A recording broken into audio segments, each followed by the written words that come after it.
Hello and welcome to today's web seminar. My name is Carrie and I'll be your web event specialist today. Before we get started, I'd like to mention that today's web seminar is being recorded and you're currently in a listen-only mode. Please notice on the right-hand side of your console a panel labeled Questions and Answers. If you don't see that tab, please look at the toolbar at the top of your console, click on Q&A, and this will open your question panel. We encourage you to ask questions throughout the presentation. Just type your question in the text box at the bottom and click Ask to get your question in queue. Please note you may not have only one question pending at a time. However, you can continue to edit your question and add another if you'd like. Questions will be answered as time permits. All other questions will be addressed post-event. To push your view full screen, please press F5 on your keyboard. We are pleased to have Jocelyn Berard delivering this webinar, Maximizing Self-Awareness for Business and Leadership Development. Jocelyn is Global Knowledge's International Vice President of Leadership and Business Solutions. Along with his responsibilities of managing this line of business for Global Knowledge, Jocelyn actively works with clients consulting on talent management initiatives and often shares his knowledge globally as a speaker in various forums. In addition, he is currently writing a book on leadership and succession management due out in 2013. Jocelyn holds an undergraduate degree in psychology and human resources, a master's degree in industrial psychology, and an executive MBA. It is now my pleasure to turn the floor over to Mr. Berard. Jocelyn, the floor is yours. Thank you very much, Carrie. So welcome everybody to the webinar. I hope you were able to connect, and we're going to spend an hour together. So the topic of self-awareness, a very common opportunity and challenges for many leaders and HR professional and talent management professionals. So that common challenge is also, as I mentioned, an opportunity in terms of leadership development. We know we can do better. We can, in terms of leveraging self-awareness, and that's the topic. What we'll do, we'll discuss today. Not only what is self-awareness, but how can we maximize it. So we'll talk about that. And it's part of Global Knowledge expertise for many, many years on leveraging assessment and self-awareness in leadership development. So we will share some of those practices. And for you as a leader or for you as a learning and development or talent management professional, it should be a relevant topic and content today. I noticed on the list of attendees that there's a few people that are French speaking. So, bienvenue à vous tous et j'espère que le contenu de cette présentation vous conviendra également. So, what are we going to do today? So really here, very quickly, some key topic, who's Global Knowledge and why we're in the business of promoting self-awareness, why self-awareness is more important than ever, and we'll talk about that briefly. Understand how to better align and leverage self-perception with the perception of others. That's one of the core element of this session. Learn the top 3 ways to increase self-awareness, and also how critical the role of self-awareness is in leadership development, influential or authentic leadership, but we'll see its leverage in many other type of leadership development. A few words on Global Knowledge, what we do. Well, you see on the left side there the Leadership and Business Solution practice. It's the one that I have the pleasure to manage, and we do leadership development, solution, customized, standard, and we do intervention on succession management, on developing new leaders, on e-learning solution, but in many of those solutions, self-awareness is part of it. Global Knowledge is extremely well known as well in terms of information technology development and what we call business process improvement, which includes a lot of project management and business analysis courses. Here's a list of some of our clients and partners. We have numerous clients across the country. Global Knowledge is present in about 21 countries as well, so I have the pleasure to support the practice in many countries. You see there on the screen names like Bell Alliant, Deloitte, Rogers, Epcor. That leads me to my next slide, which is the pleasure that we have to win awards, and the client that I just named were award winners with us. So we must be doing a few things right, because we have won 7 awards in the last 6 years, and the CSTD, the Canadian Society for Training and Development Conference, is next week, and who knows, we may be winning again this year, so we hope we'll do. So let's get started to the core of our topic here. Self-awareness, we say there the central component of personal development and emotional intelligence is still underdeveloped and frequently underemployed. What I mean by that, underdeveloped, is not necessarily used in many leadership development solutions, and underemployed. Sometimes we hear that program will include like a style inventory or a brief awareness or measurement, but not a lot is done with it. So it's not enough to go through a style like a Myers-Briggs, which is very well known out there, and learn a couple of things about my own style of interaction or personal preference. We need to go deeper. We need to do more with it, and that's what I want to talk with you today. And why is it critical now? We had that in the agenda for today. So if we think of your environment, numerous type of environment nowadays, we realize that the environment is changing a lot, meaning you don't have always the same colleagues. Years ago, our parents probably had the same people around them for 10, 15, 20 years. So business are changing a lot. We're dealing with people in different countries, different regions. We also have a lot of matrix organization, which really brings us to deal with a lot of people that are not necessarily well known, or they don't necessarily know us very well. So the notion of knowing self and knowing others, you will see, is a critical part of leadership development solution. We will also talk about self-awareness in the context of succession management, which is really a significant growing practice and needs on the market mainly because of the aging of the population. So I start at a high level, and we'll get more and more granular in terms of content here. So how does one differentiate between self-awareness, identity, and reputation? I'll go in more details about that, but very often there's a discrepancy between what leaders will know about themselves or what they think about themselves and what the others will think or know about them. Sometimes we like to say that the you that you know is not necessarily as important as the you that people know about you. So your self-perception is critical, but may be not aligned with what others are thinking of you.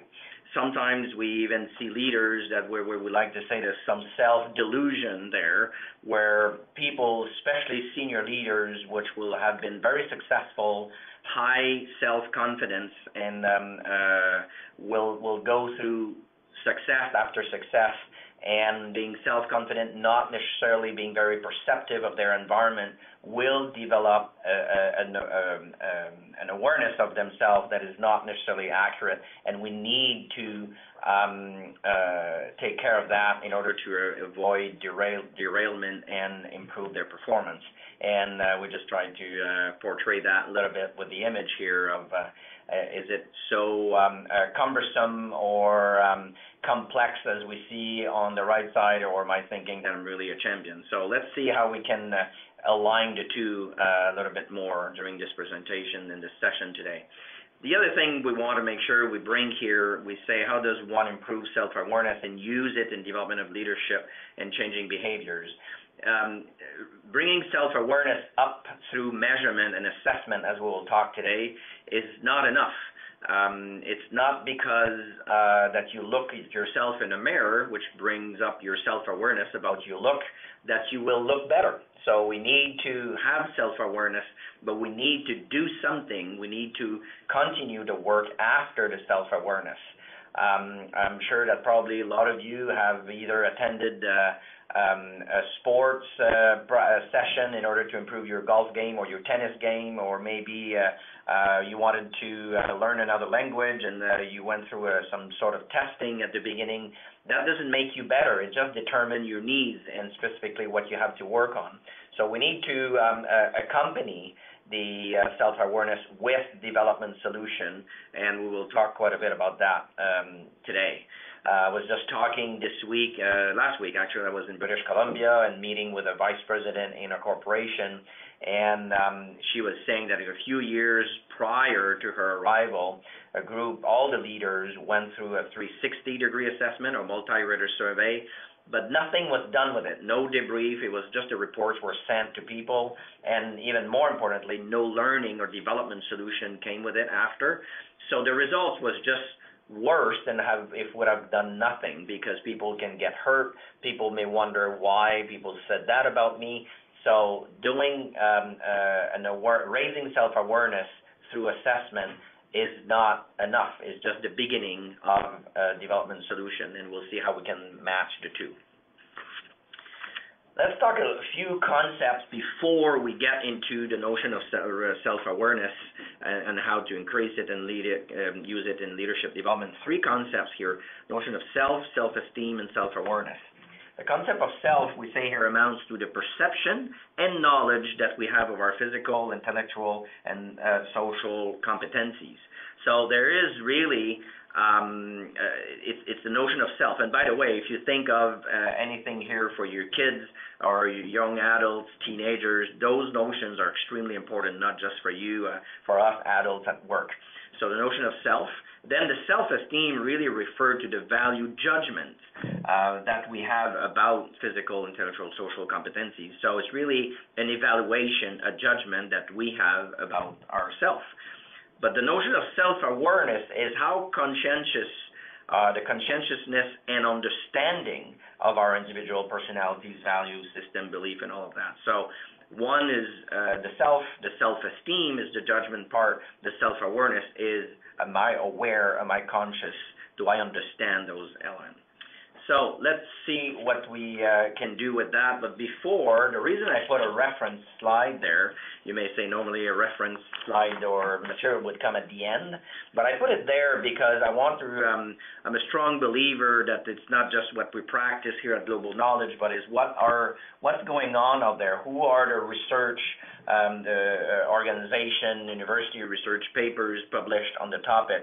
And it's just to give you a very, very highlight here of sample of articles written by people doing research on the notion of self-awareness and how to use it either in authentic leadership development or in, if you look at the second one there, Volio and Hanna, 2008, development readiness, accelerating leaders' development. We'll talk about that later on today on how self-awareness will improve the readiness to learn.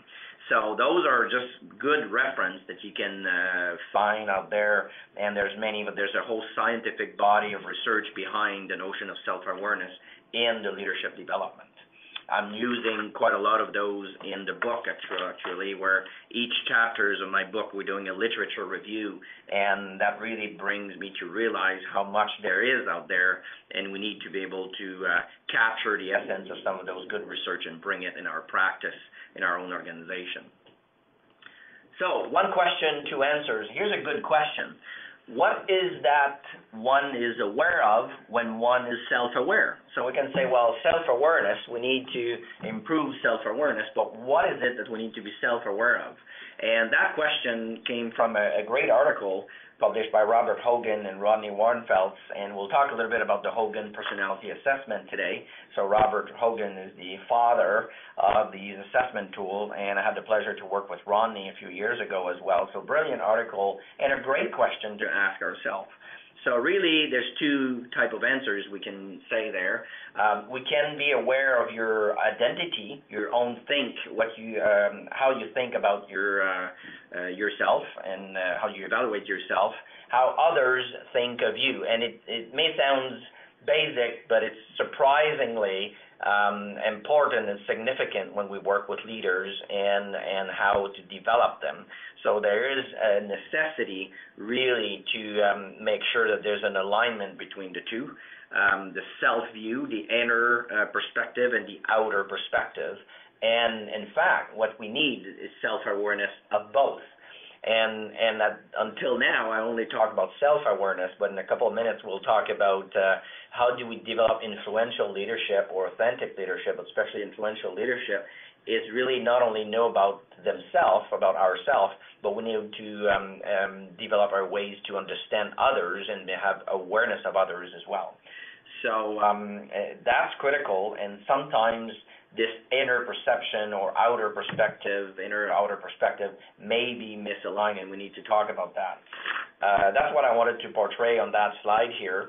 The next one, the self-awareness according to you, your identity, according to others, your reputation, and our goal is to align the two. And in the literature now, we're starting to see the self-accuracy. So how accurate, how aligned, or how specific are we in terms of aligning the identity with the reputation? And there's this beautiful quote there at the bottom that says, "It isn't what you don't know that will hurt you, it's what you do know that isn't true." In fact, I think what you don't know may hurt you, but if you think of something of yourself as a strength, and it's not necessarily the case perceived by others. Let me give you a couple of examples on those, because I want to make sure I pull from our practice and examples here. The notion of self-esteem. We often hear leaders, when in different surveys and questions, we often hear leaders who say, yeah, I really enhance or increase self-esteem of my employees on a regular basis through what I say or what I do. And when we ask employees, very often we'll hear them saying, no, not really. My boss is not really increasing or enhancing my self-esteem. And the reason behind that is to really increase and support self-esteem for employees.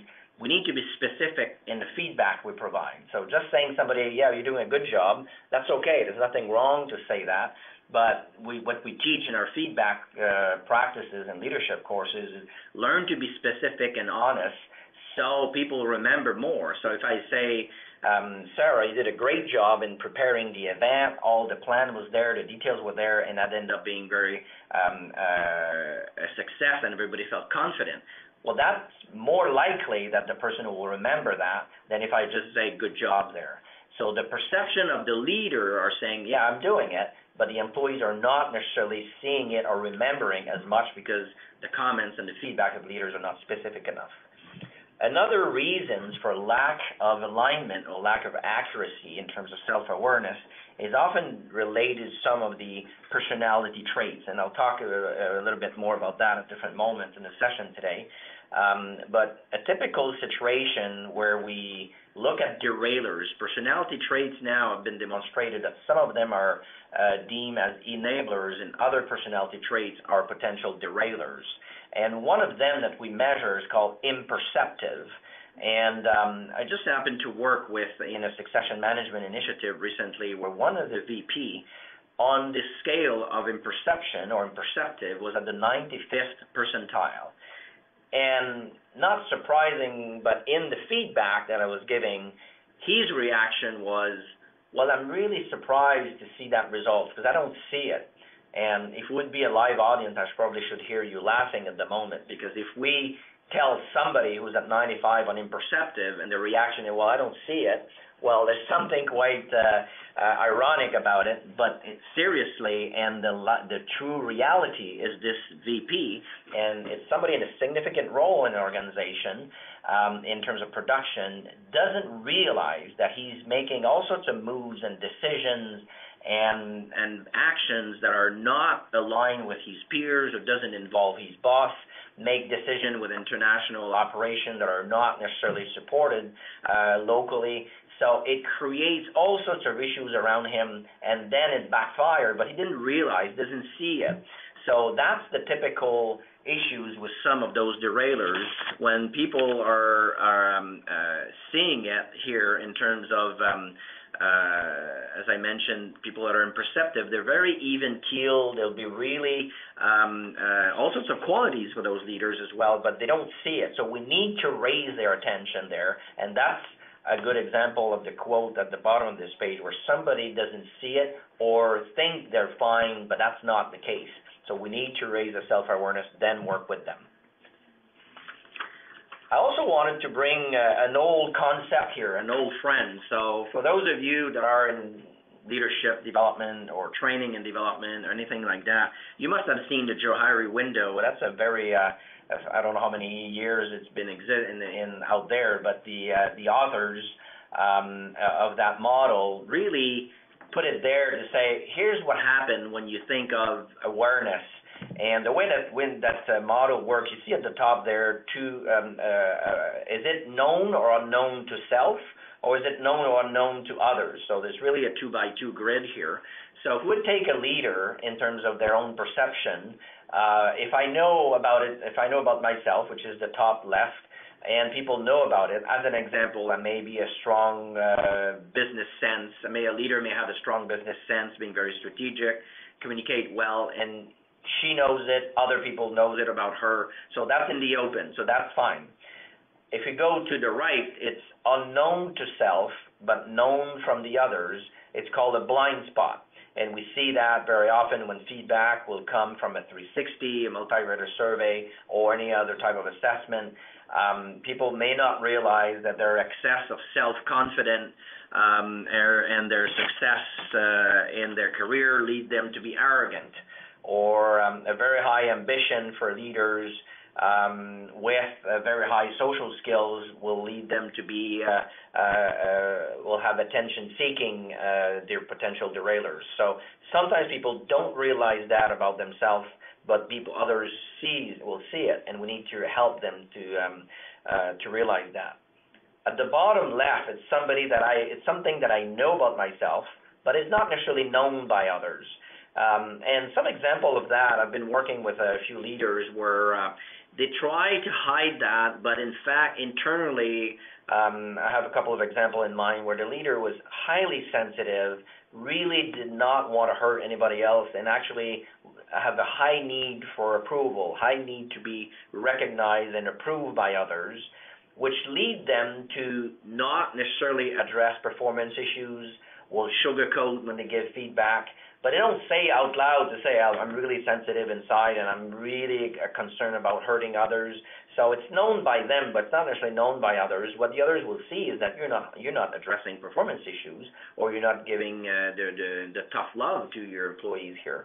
So that's something that is known by them and not known by others, and sometimes we need to deal with that as well. The bottom right is sometimes people are a bit puzzled by that one to say, well, if it's not known by me and not known by others, what is it? So it seems like a black box there. And this is where I in the title of that page there, I said reviewed and modified. I put on the side left and bottom 0% to 100%.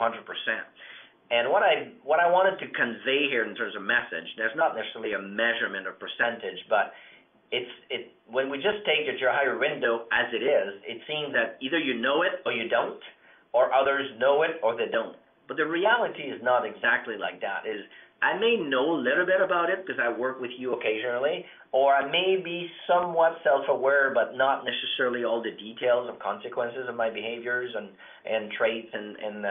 So the whole point that I want to make here is when we provide feedback, we need to help people to increase the self-awareness. I may be somewhat aware of my self-confidence out there, but I never realized it was perceived as arrogance from others. And the bottom right box is a good example for that. If it's really unknown to me and unknown to others, well, what is it? And there's nothing to do with it. But in fact, the reality is not necessarily that, where we have leaders that they may realize that they're, fairly outgoing, extroverted, and others may note them a little bit like that. But I had a situation where in an organization, the leader was transferred to another department, not very well known by the people in the new department.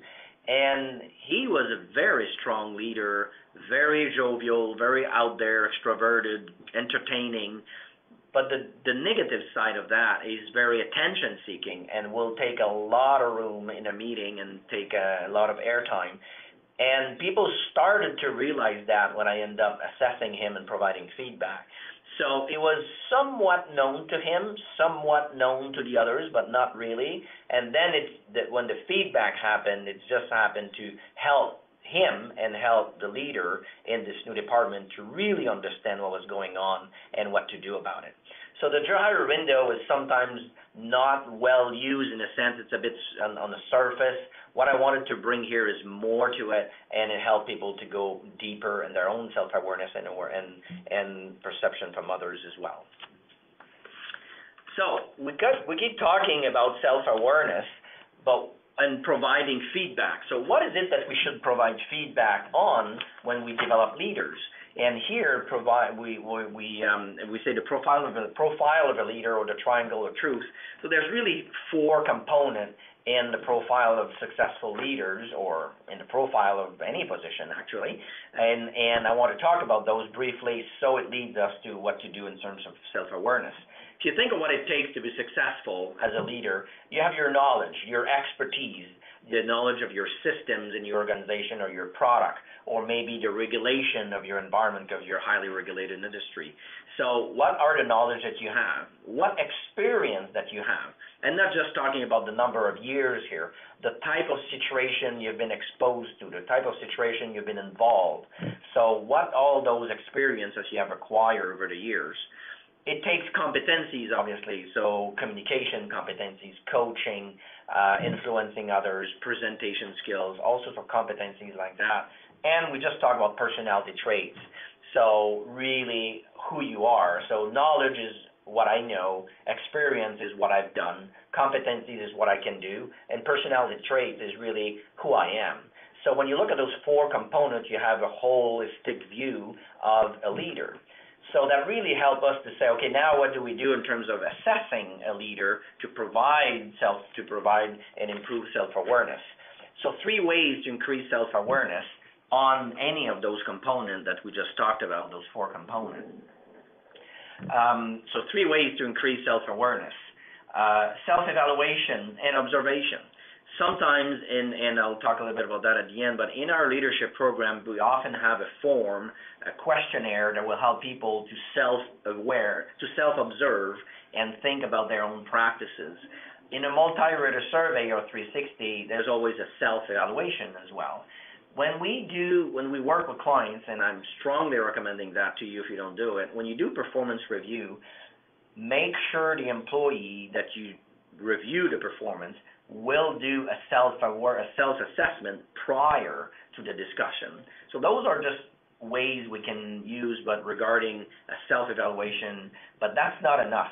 If you have a system in your organization and all you have is a self-assessment, a self-evaluation, that's not enough because of what we just talked before. There's often a lack of accuracy or lack of perception of themselves. So we need more. Number 2 there is the evaluation, observation of others. Multi-rater survey are extremely powerful tool as long as they're done properly, that they're very behavior-based, they're specific to competencies related to the job that you're in, and really important that there's a good professional debrief of it that will lead to development solution. Performance reviews, if you address not only the outcome of the results, but the outcomes of the efforts and the results, but also how did we get there. So it's not just the results, but it's really what you've done, and especially in some industries that are highly competitive, that are changing constantly. Sometimes you will do the right thing the right way, and just because of a change in the market, the results may not be there. Darren Entwistle, the CEO of TELUS, in a brilliant article published last month at the ASTD magazine, was talking significantly about that. He says it's not just the result we need to look at, is what are the efforts and what are the approach and behaviors that you took, because something may have just changed in terms of competitive landscape and products that may not lead to the results, but really you want the same approach or same behaviors being repeated in next time. And we also do, in number 2 there, you see knowledge and experience. We also develop specific custom questionnaire for our clients where we put what are those knowledge and what are those experience that are critical, and where are you, Mr. Leader or Mrs. Leader, on this? Have you been exposed to this type of experience? And we assess that as well.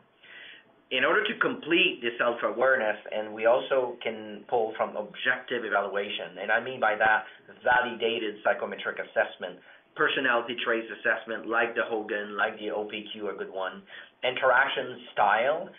We use one here at Global Knowledge called personal needs assessment. Most of the people in the market will know about the Myers-Briggs or the DISC.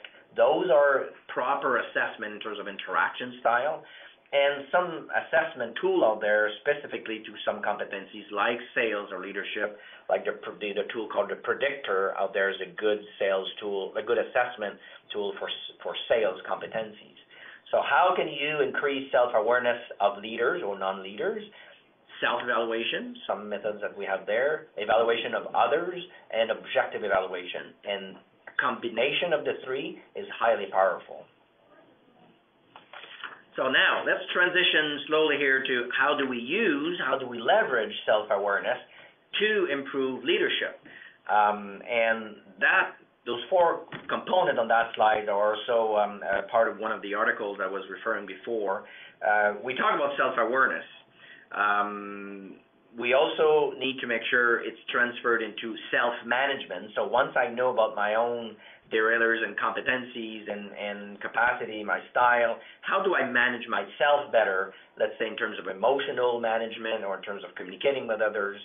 But also, especially in influential leadership, that's really a critical aspect of where we want people to understand better. Sometimes people will ask, what are the other elements that contribute to influential leadership? Self-awareness is critical in influential leadership, but awareness of others is absolutely critical in how to influence. Knowing other people's hot buttons, knowing their style is critical. In influential leadership, we want to make sure that we leverage credibility as well. How do you leverage your own credibility in influencing others? How do you choose the way to influence others, the way you will communicate with that person? And we also build on collaborative networks. So who do you know and what do you do for others? So that's just an example of how to develop influential leadership. In the world of authentic leadership, people will say you need to be authentic to yourself first. Don't try to be somebody else you're not. Having said that, you need to control and manage your derailers. You need to work on some improvement that you have been identified. So we really leverage all of those. So self-awareness, self-management, knowledge of others will lead to managing interpersonal relation in a better way. So let's see, how do leaders improve self-awareness and use it to develop leadership? So I'm going to cover a few points here. We'll look at the perception of the point of view about the leaders and then about the corporation, the organization.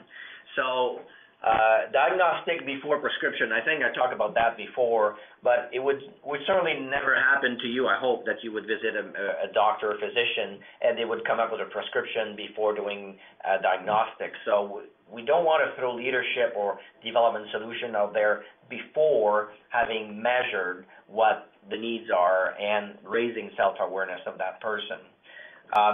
Open mind predisposition to learning. Open mind predisposition to learning. There's really significant research behind that, and we see it day in, day out in our leadership program at Global Knowledge with our client, where when people receive their 360, when people have a debrief of it, and once they understand the results of their personality traits assessment, they're much more open to learn because now they know what they need to improve and they know what others see of them, even if it's a bit different than their own perception. Conscientiousness of self-awareness can lead to behavioral change. Even though I said before, and I'm going to say it one more time, a diagnostic is not sufficient to improve. Occasionally, when people just receiving the feedback will say, wow, I didn't realize that, I need to tone it down. For instance, one of the leaders I worked with was the enthusiasm, the self-confidence, the tone of voice, all of that led in his communication sometimes to be perceived as aggressive. Never realized that it was, in his mind, he didn't want to, but never realized it was perceived as aggressive. Just sharing the feedback was enough to give him a wake-up call to say, boy, I need to tone it down a bit. So it could lead to behavior change, but most of the time it's not enough. We also, it's kind of a way to personalize learning, especially when we work on multi-rater survey for a group of people, and we look at all the results or the knowledge and experience or personality trait. We'll look at group trends, and it will allow us to steer the learning solution in the right direction depending on the trends, the common development needs that are out there. Awareness of derailers, I talked about that.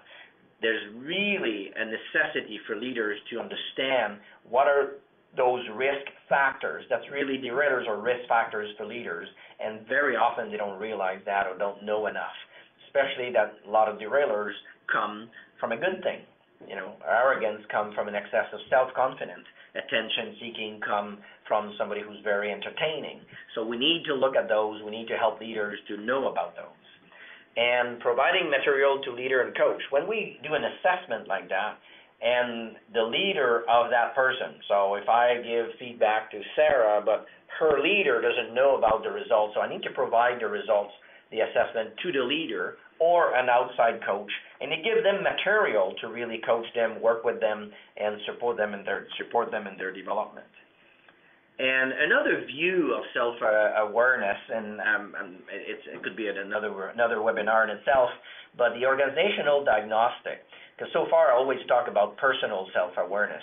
But when we do group surveys, any organization out there doing engagement survey or employee surveys, when you provide the information to leaders in subgroup, not only as the general results, but if you say, okay, the group of customer service and sales, here's all your own results. That's another way to raise self-awareness of leaders that really need to be aware, here's what the employees are saying of us and what they're saying in a survey and what we do. It's not just one person, but it's another way for a group of leaders to raise their own self-awareness at that level. So those are different ways for leaders that we can raise self-awareness and then leverage it in the development of those leaders. And I just want to insist a little bit more on the second one, open mind, predisposition to learning. So that's a critical one that we know that is a huge difference on providing learning development solution where no assessment was done versus assessment prior or as part of the leadership development program. How do we do it at the organizational level? So improve self-awareness there. So one of the things we recommend, we say, please, when you look at your budget for development, keep a part of it for development, for the assessment. Should not be the majority of it, obviously, but the diagnostic will help. Think of assessment as the diagnostic prior to the prescription. Think of the measurement, the raising self-awareness as part of leadership development. And that's the second point there. We say it should be part of every development solution and maximize your return. Share the assessment results with others, and that's a critical and sensitive topic. Sometimes people will say, well, if I did a 360, I'm not going to tell anybody else the results. I strongly recommend, we recommend to share results with others. It has to be done properly. People need to know about it. I don't want my results to go to somebody else if I'm not aware of it. But the reason it's important is you need others to support you. We need others to know what is it that I should be working on. If ever you attend a presentation or read about from Marshall Goldsmith, who's probably been rated the top coach in the United States, a well-known author and professor, Marshall Goldsmith will say, I refuse to coach an executive if he or she doesn't allow me to talk to people around him and let people know around him or her what we're going to be working together, because these people can support improvement. I cannot only alone as a coach to make all those changes. And the next point there, succession management initiative must include complete assessment. We should not identify high potential without any assessment. We should not say, okay, this person needs to be developed without checking, without measuring what they need. Assessment is a critical component of succession management. And as I said before, remember, the diagnostic is not enough in itself. Although it could lead to some improvement, it's the development solution that we really want to do to improve. We want to take a couple of minutes here to get your point of view. So we're going to be moving to a polling question. So I've been talking quite a bit now for 45 minutes. I'd like to hear your point of view. So please go to your keyboard and which of these practices do you currently use to improve self-awareness organizationally within your own organization? And it's exactly the topic that I just talked about, or a mix of all of those, or none of those. So I'll give you a minute or two. It'll give me a chance to have a sip of water, and we'll look at the results, and I'll share with you what the results are.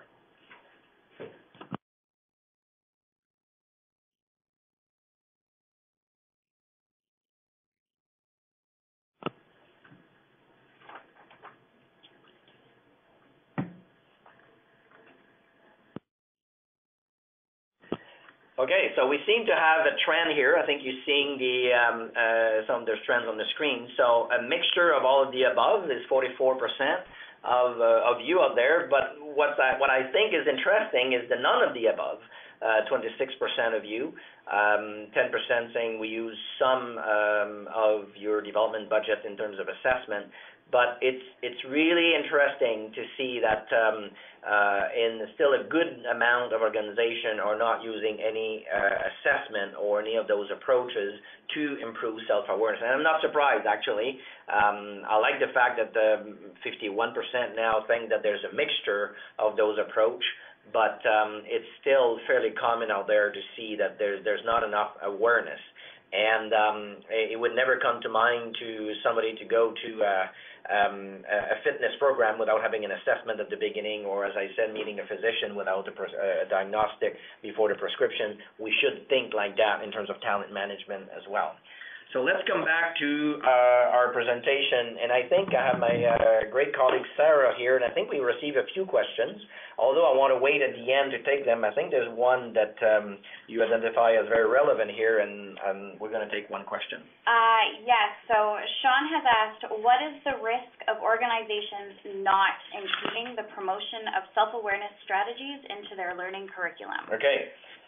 Very timely, as that's why we decided to take it right now. What is the risk without, and actually I could probably say, what is the risk of those of you, 27% of you that think that says that there's no assessment? I touched on a few of those points, but really you don't get as much a return on your investment. And, you know, if you do prescribe or if you do bring leadership development or any type of development action, but you're not too sure of the needs, or at least you may know what you may think what the needs are, but the learner or the participants to your development solution may not be self-aware. And in my career, I delivered a lot of leadership program, and we've all experienced it where we see a few people in a group that have no idea why they're there. They wish that they'd be somewhere else. So they probably don't know that they need to develop their leadership, and we should have leveraged that. So not maximizing the return.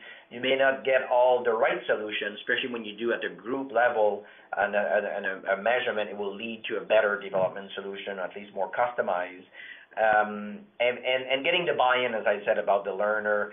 And the other thing is, even if there's some buy-in, the more you have an assessment totally aligned with the development solution, and people read that, people receive their feedback, the more they will be open to learn, maximizing the learner's openness and readiness. So some of those critical elements, if there's a risk if you don't do it enough or don't do it. So how do we do that at Global Knowledge? I see time is flying, and I want to cover a couple of other slides before we get to the Q&A.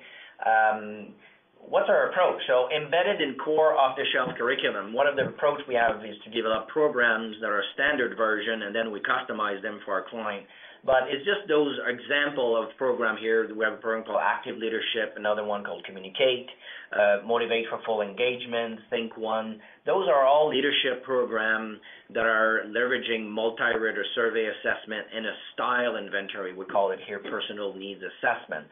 It's very powerful where leaders in their development receive feedback, no difference than receiving feedback on your golf swing before you get the lesson, so you can see, you can hear, you can visualize what's wrong and what I should do better. Then I can improve.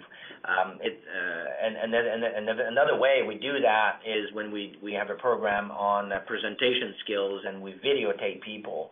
It's almost scary at the beginning, but you realize what are the things you do well, but you realize what are the things you should not do or stop doing when you see yourself in a presentation mode.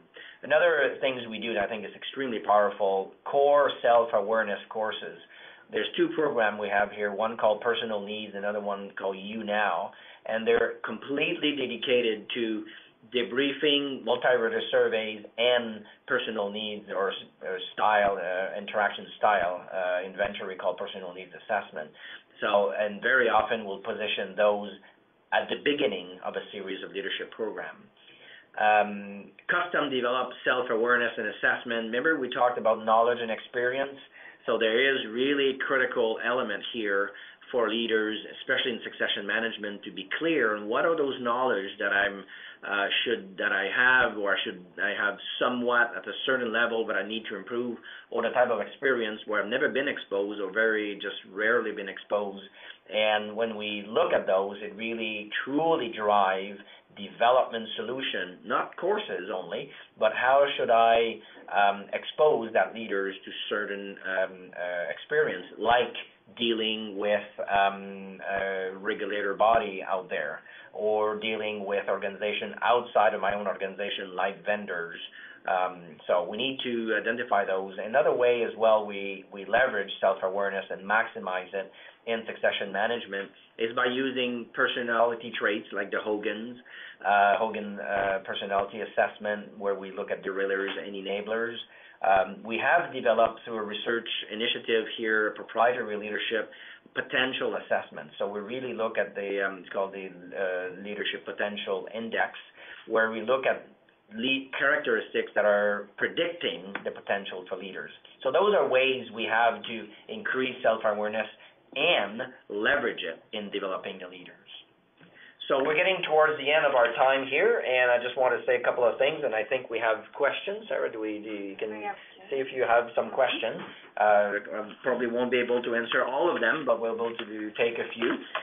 But I want to encourage you about a couple of things. I want my own call to actions to you.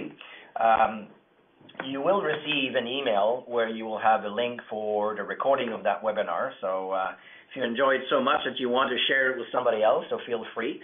But you also will have a link there to a report, a research that we did, a survey across Canada called Looking to the Future, Leadership and Learning Forecast for Business Leaders. So some good foundation information that are Canadian-based here. And the second one I'd like to encourage you is to engage dialogue with Global Knowledge.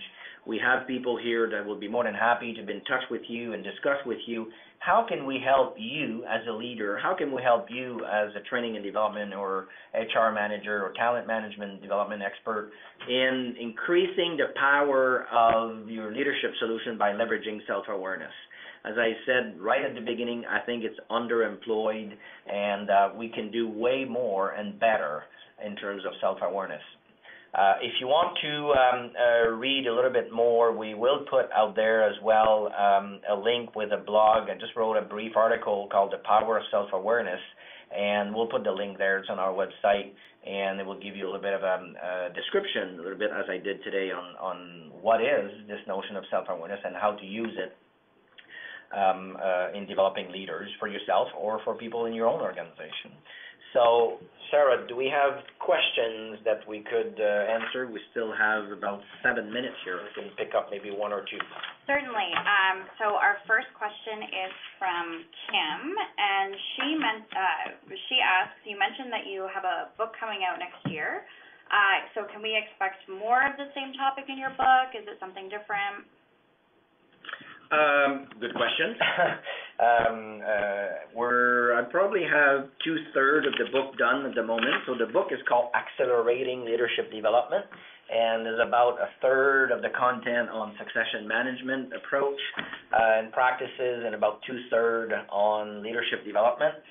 So self-awareness is a component of, it's part of a chapter on the diagnostic, actually. So what we're saying here is in succession management, we need to identify those high potential leaders, but then we need to measure what's missing for them to be ready for the next level up. What are the things they can do better?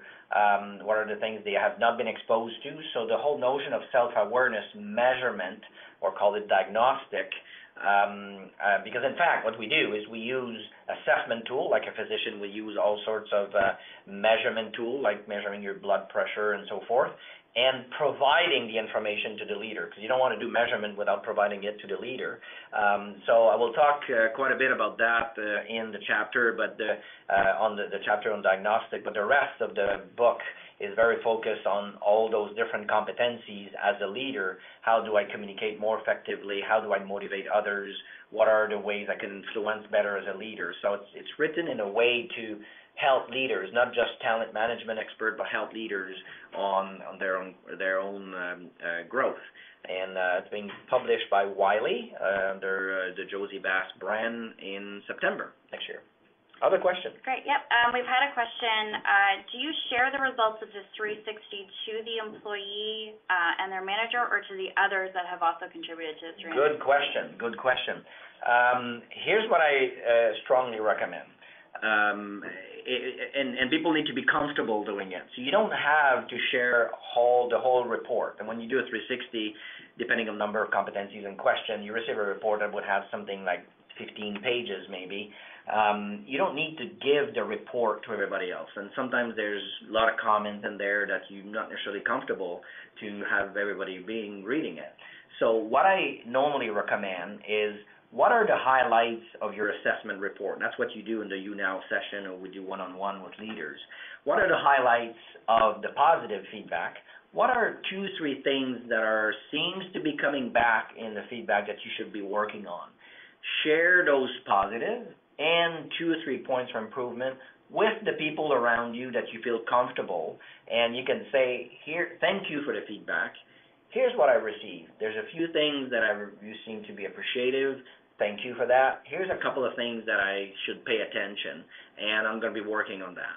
By disclosing some information, somewhat will put a positive pressure on you to work on it, but also will make other people comfortable knowing, well, my leader is really authentic by sharing the feedback, and I can see she's trying to get better at this. I normally recommend to share the full report with your boss, with your manager, because your leader, he or she, should be there to coach you, to help you, based on the information. Remember on the previous slide, maybe I could go back here, right here on that slide, you see the bullet point, the second. Sorry, it's going to take a little bit of time on the screen here. The second from the bottom, provide material to the leader or the coach. That's exactly what I meant. If I share my assessment report with my manager, it will provide a lot of good material to discuss between my manager and myself, and my manager should use that to reinforce my strengths and help me, coach me on my development needs. Maybe one more? Do we have one more? Yes, we have one more. One more, and we'll have to stop. So we have a question in reference to the Johari window, the unknown pain. Can it become known to the person by self-discovery? Yes. Yes. The reason I hesitate a little bit is yes, but probably not enough. If it's unknown to me, I guess the question is the unknown to me. Let me just go back there to make sure. Oh no, the unknown was the bottom right. Yeah, unknown to me and unknown by others. Self-discovery maybe, but most of the time it's not enough. I'm a strong believer that you at least need feedback from others, and sometimes some assessment tool, but at least feedback from others. And let me even be a little bit more specific. In 360, now more and more, there's a lot of research from in the IO psychology world around 360, and we realize that the feedback from my employees is often a little bit more accurate or realistic or true than the feedback from my peers. And the reason I say that is a lot of competencies for leaders are geared towards my employee. Like, how do I motivate my employee? How do I share feedback? That's probably better view or feel or lived on a day-to-day basis by employees versus my peers. So it's not enough to have only self-awareness to have self-assessment, self-discovery. You need to get feedback from others, because they're very often, especially if it's not that well known of me. That example that I gave when I was talking about that page, this leader that I'm talking about is high performer. People like him. He's funny. He's jovial. But he never realized by doing all of that, he's taking way too much air in a meeting, and he doesn't let the others talk enough, and sometimes could be even making others feel bad because they didn't have the time to talk because he's taking too much room. So self-assessment may not be enough there. You need to get it from somebody else. So I think we're going to have to close here. So we're just going to throw the results of the poll back up just as we close off. So there it is. You should see it on your screen. Okay, good. And if there's anything you want to know more, so as we said on the previous slide there, don't hesitate to send us your questions, suggestions. We like to share. We like to share with you, and we like to hear your question, and we'll provide answers even if the webinar is done. It is at 2:00 Eastern Time. And I hope you enjoy the session. I hope it provided some added value to you as leader and to you as talent development professional, and would be happy to engage in a dialogue with you. Have a nice day, and hope to talk to you soon. Thank you again for joining us. This concludes our program. You may now disconnect.